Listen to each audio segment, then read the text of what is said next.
Hello everyone, আশা করছি তোমরা সবাই আলিয়ার এই ক্যান্সের ভাইরাল লুকটা দেখেছো। তো চলো আজকে এই লুকটাই রিক্রিয়েট করার চেষ্টা করা যাক। তো আমি প্রথমে আমার চুলগুলোকে এই পিনগুলো দিয়ে ভালোভাবে টাই আপ করে নিচ্ছি যাতে একদম আমাকে প্রবলেম না দেয়। আর অফকোর্স আমার আলিয়া ভাটের মতো ড্রেস আপ ছিল না, তো আমি এই ওয়ান পিসটা পরে কাজ চালাচ্ছি, প্লিজ বেয়ার উইথ ইট। তো ফার্স্টে আমি স্টার্ট করছি আমার ফেসের makeup with a very good and affordable moisturiser, যেটা হলো পন্ডসের ময়শ্চারাইজার। খুব ভালো করে ব্লেন্ড করবার পর আমার এই অ্যাবসলিউট ফেভারিট প্রাইমারটা আমি ইউজ করছি, এটা হলো রেনে কসমেটিক্সের। দামটাও ঠিকঠাক আছে, বাট এর কাম অসাধারণ। জাস্ট সিম্পলি পুরো ব্লার করে দেয় আর স্কিনটা এত সুন্দর লাগে, আমার এটা মার্সের থেকেও বেশি ভালো লাগে। নেক্সট এবার আমি আমার ফেসে কালার কারেকশনের জন্য ইউজ করছি এই মার্সের কনসিলার প্যালেটটা। এখান থেকে আমি আমার ডার্ক সার্কেলকে ভালোভাবে হাইড করবার জন্য এই অরেঞ্জ কারেক্টারটা নিয়েছি এবং তারপর আমার শেডের থেকে একটু হালকা শেডের একটা স্কিন টোনের শেড নিয়ে ভালোভাবে ব্লেন্ড করে আপাতত ভাবে মানে টেম্পোরারিলি আমি আমার ডার্ক সার্কেলটা মিটিয়ে নিয়েছি। তারপর আমি একটুখানি শাইনের জন্য ইউজ করছি এই এলফের হ্যালো গ্লো স্কিন টিনটা। এটা জবে থেকে আমি কিনেছি, একটু প্রাইসই তবে, কিন্তু জবে থেকে আমি কিনেছি আমার কাজ অসাধারণভাবে ইজি হয়ে গেছে। তো আজকে আমি একটুখানি গ্ল্যাম লুকে যাব, তার জন্য আমি এলে গার্লের এই লিকুইড ফাউন্ডেশনটা ইউজ করছি। এটা হলো একটা হাইলাইটিং ফাউন্ডেশন, এটার দামটাও একটু বেশি আছে, বাট দাম অনুযায়ী কাজ প্রচন্ড ভালো করে, তোমরা দেখতেই পাচ্ছ। তো তারপর আমি ভালোভাবে আমার আইব্রোসটা সেট করে নিয়েছি with the help of this Miss ক্লেয়ারের আইব্রো পেন্সিল। আর আইব্রোতে আমি সবসময় ব্রাউন কালারই ইউজ করি, তো এটাও মিডিয়াম ব্রাউন হচ্ছে এর কালার। আর বেশি আমি ভালোভাবে ডিফাইন করিনি, কারণ আলিয়া প্রচন্ড সিম্পল লুক ক্যারি করে, তো আমিও চেষ্টা করছি যথেষ্ট সিম্পল ইয়েট এলিগেন্ট লাগার। আমি বুঝতে পারছি না কিরকম হবে, তোমরা আমাকে জানিও। তো ভালোভাবে আইব্রো ড্র করবার পর ডিফাইন করার জন্য আমি কনসিলারটা ইউজ করেছি, এটা তো খুবই কমন লরিয়ালের, কিছু বলার নেই। আর হালকা কন্ট্রোল করছি, কারণ আলিয়ার ফেসটা এতটাই বেশি স্ট্রাকচার্ড, ওর কন্ট্রোলের অতটা দরকার পড়ে না, কিন্তু আমার ফেসটা তো তোমরা দেখতেই পাচ্ছ একদম ওভাল। তো সেটাকে একটু হালকা কন্ট্রোল ইউজ করছি আর এই কাবুকি ব্রাশটা দিয়ে ভালো করে ব্লেন্ড করে নিচ্ছি।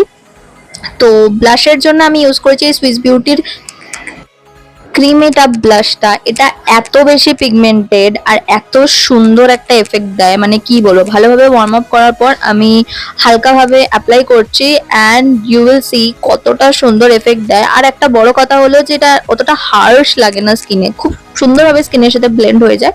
তারপর আমি ইউজ করছি সেম কনসিলার, জাস্ট আমার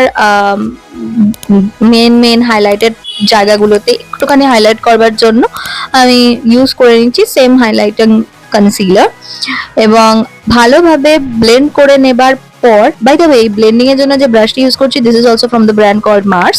তারপর আমি এই ফিটমি লুজ পাউডারটা ইউজ করে সমস্ত কনসিলার আমি যেখানে অ্যাপ্লাই করছি সেটা ভালোভাবে সেট করে নিলাম এবং পুরো লুকটাকে আরো ভালোভাবে ম্যাটিফাই করবার জন্য আমি ইউজ করছি এই কে বিউটির কম্প্যাক্টটা। এটা একটু দাম আছে, বাট আমার হেভি পছন্দ, কারণ কি আমি এটা মানে অফিসে ইভেন আমি যখন যাই এত সোয়েট হয়, বাট কম্প্যাক্টটা আলাদা লেভেলের কাজ করে। তোমরা একবার অ্যাটলিস্ট ট্রাই করতে পারো, আমার হেভি বেশি রকমের এক্সপেকটেশন ছিল and it worked out really well. তো তারপর আমি একদম ওয়ার্ম কন্ট্রোল ইউজ করছি অ্যান্ড লাইটলি ব্যাপারটাকে গ্লাইড করছি যাতে খুব সুন্দর একটা এফেক্ট আসে। আর এখানে দেখতে পাচ্ছ আমি আমার নোজটাকে একটু কন্ট্রোল করছি with the help of this dark control. নোজের অবস্থাটা তো দেখতেই পাচ্ছ, কোনো না কোনো দিক থেকে একদমই আলিয়ার মতো লাগে না, তো একটুখানি কন্ট্রোল তো করতেই হতো। Then I have use this coral কালারের ব্লাশ, এটা মার্সের, আমি রিসেন্টলি কিনেছি আর এই ব্লাশটা অসাধারণ, ঠিক আছে, অসাধারণ।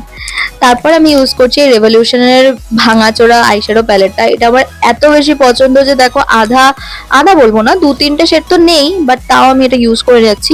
সো ফার্স্টে বেজ কালারটা দিয়ে ভালোভাবে আইলিডটাকে প্রেপ করবার পর আমি এই হালকা ট্রানজিশন শেডটা ইউজ করছি, যেটা হালকা পিঙ্ক টোনের ট্রানজিশন শেড, যেটা আমার হুডেড আইজকে ভালোভাবে ডিফাইন করবে। তারপর আমি নিয়েছি একটু মানে একটু মোর রাস্ট ব্রাউন কালার, যেটা হচ্ছে আমি আমার আউটার কর্নারটাকে ভালোভাবে অ্যাপ্লাই করব এবং হালকা হালকা ভাবে ব্লেন্ড করছি, দেখতেই পাচ্ছ। আর এখানে আমি কিন্তু একটা মিডিয়াম ব্লেন্ডিং ব্রাশ নিয়েছি, অ্যান্ড সেন্টার অফ দ্য আইলিডে আমি ইউজ করবো একটা হাইলাইটিং আই শ্যাডো। তো হাইলাইটারে আমি ইউজ করে নিয়েছি রক্সি প্যালেটটা, না অসাধারণ দেখতে, দেখো কতটা সুন্দর দেখতে। আর এর পিগমেন্টেশন আমার কিছু বলার নেই, যেরকম দেখতে সুন্দর সেরকম কাজও খুব সুন্দর। তো তোমরা দেখতেই পাচ্ছ খুব সুন্দর করে আমি অ্যাপ্লাই করে নিয়েছি। আর আইলাইনারটা আমি না মানে ক্যামেরায় শুট করতেই ভুলে গেছি, তো ফার্স্টে কাজলটা দিয়ে নিয়েছি যেটা হলো কালার বারের, আর আইলাইনার আমি এখানে ইউজ করছি কলারসেল আইলাইনার। আর কি বলবো, মাস্কারার জন্য Maybelline is best, but nowadays আমি লরিয়াল ইউজ করছি, but still I use Maybelline more. তারপর আমি ফলস ল্যাশেস ইউজ করেছি, বেশি ভলিউমিয়াস ল্যাশেস ইউজ করিনি কারণ আলিয়া খুব সিম্পল একটা লুক ক্যারি করেছিল, তো আমিও চেষ্টা করছি যতটা বেশি সম্ভব সিম্পল লুকে যাওয়া যায়। তো এই ল্যাশগুলোটা আমি কাপশন ল্যাশেস থেকে অনেক দিন আগে কিনেছিলাম, বাট ট্রাস্ট মি এটা এখনো শোকায়নি। তো দ্য ল্যাশ গ্লো ইজ ভেরি ওয়েল, মানে খুব ভালো আসলে। অ্যান্ড দেখতে পাচ্ছ যে ল্যাশটা অ্যাপ্লাই করবার পরও খুব সুন্দর লাগছে, খুব মিনিমাল লাগছে, অতটা বেশি হজগজা লাগছে না। And now I have applied this rose gold কালারের হাইলাইটার, হাইলাইটিং পয়েন্টগুলোকে ভালোভাবে হাইলাইট করবার জন্য, and it is highlighting by the way. তো জুডিওর এই লিপ লাইনারটা আমি কিনেছিলাম বহুদিন আগে, and with the help of that only আমি আমার লিপসকে ভালোভাবে ড্র করে নিচ্ছি। একটুখানি প্লাম্পি লিপস আমার মানে ভাবছি আমি একটু প্লাম্পি লিপস বানাবো, তো তার জন্য একটুখানি লাইন ড্র করে একটু স্মাজ আউট করে নিয়েছি। And then I have use this Alia shade, obviously 601 worth it. লিপস্টিকটার দামটা একটু বেশি, বাট খুব সুন্দর, খুব সুন্দর। সো লাস্টলি একটুখানি শিমার স্প্রে দিয়ে দিলাম এই এনওয়াইবের, অ্যান্ড ফাইনালি আই অ্যাম তো ডান। লেট মি নো কেমন লাগছে, জানি পুরোপুরি ম্যাচ করছে না, but I tried my best to carry her look.